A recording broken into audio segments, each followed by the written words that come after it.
안녕하세요. 닥터 꼬집입니다. 저희 병원에는 이제 잇몸에 물혹이 나서 잇몸에 뾰루지가 나가지고 오시는 분들이 굉장히 많이 있으신데, 이거를 감별을 할 때 이게 신경치료적인 원인인지 아니면 잇몸의 원인인지 아니면 치주 낭이나 아니면 이런 시스트 같은 낭성 그런 구조물이 원인인지 아니면 치아에 금이 가서 크랙이 원인인지 이런 거에 대한 원인 파악을 잘 해야지만이 치료를 성공적으로 이끌 수가 있습니다. 그래서 저희도 막 진단을 제대로 하기 위해서 CT도 도입을 하고 큐레이페이나 기타 장비들을 많이들 도입을 했는데, 그럼에도 불구하고 진단이 아직도 너무너무 어려운 케이스들이 너무 많아요. 저희 병원이 이제 내 치아 지키기 프로젝트라는 거를 시행하고 있기도 하지만 일단은 좋은 쪽으로 생각을 하고 진행을 하는 편이에요. 거의 99%못 살린다고 하면은 빨리 뽑고 임플란트로 가야 된다고 하지만, 만약에 반반이라고 하면은 일단은 치아를 살리는 쪽으로 치료를 유도를 해서 경과 관찰을 하다가 그 치아가 예후가 불량하거나 아니면은 저희가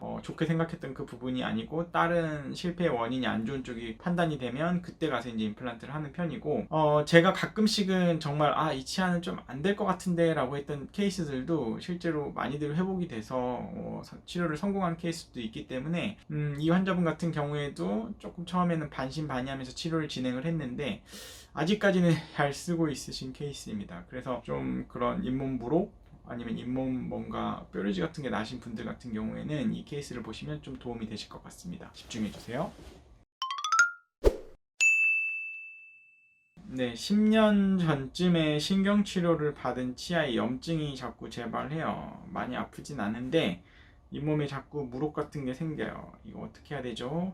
하고 이제 오셨어요. 환자분 같은 경우는 지금 이 치아인데 일단 이 뿌리 끝에 염증이 엄청 크죠. 근데 이제 뿌리가 누누이 말씀드리지만 이 뿌리 끝에 이런 동심원적으로 뼈가 녹은 염증이 오히려 크기가 크더라도 경과가 좋아요. 하지만 이 환자분 같이 이렇게 길쭉하게 이 부분까지 뼈가 녹은 사람들 같은 경우에는 아무리 생각을 안 하려고 해도 이제 버티컬 루트 프랙처, 크랙, 치아에 금이 가 있는 거, 이거를 생각을 안 할 수가 없어요. 그리고 보면은 여기가 뭔지는 모르겠지만 이 까만색 스페이스가 있어요.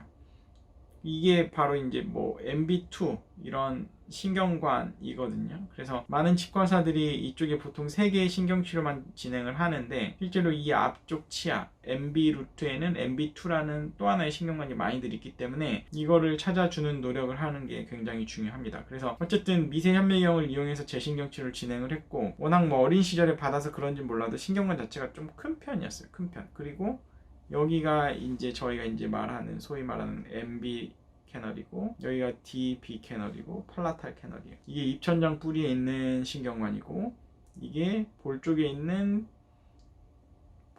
목구멍 쪽에 뿌리가 있는 그게 디스토 버칼 캐널이고, 이게 이제 앞쪽에 있는 이것만 많이 치료하거든요. 근데 이제 이게 하나 숨어 있는 경우가 많은 거죠.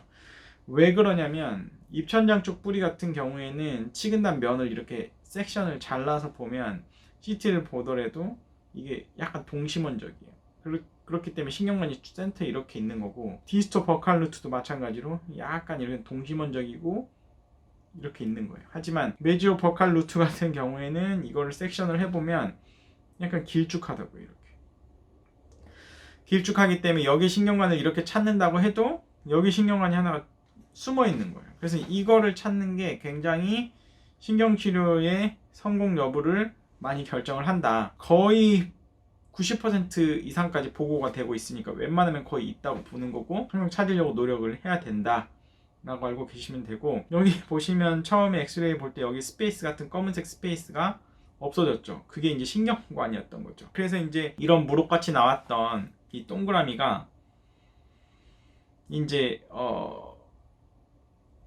없어져야 되는데, 이분 같은 경우에는 없어지는 것 같다가 이제 다시 재발을 했어요. 그래서 이 경우에는 실은 이제 재발을 하면 거의 이제 치근단 수술을 일단 가거든요.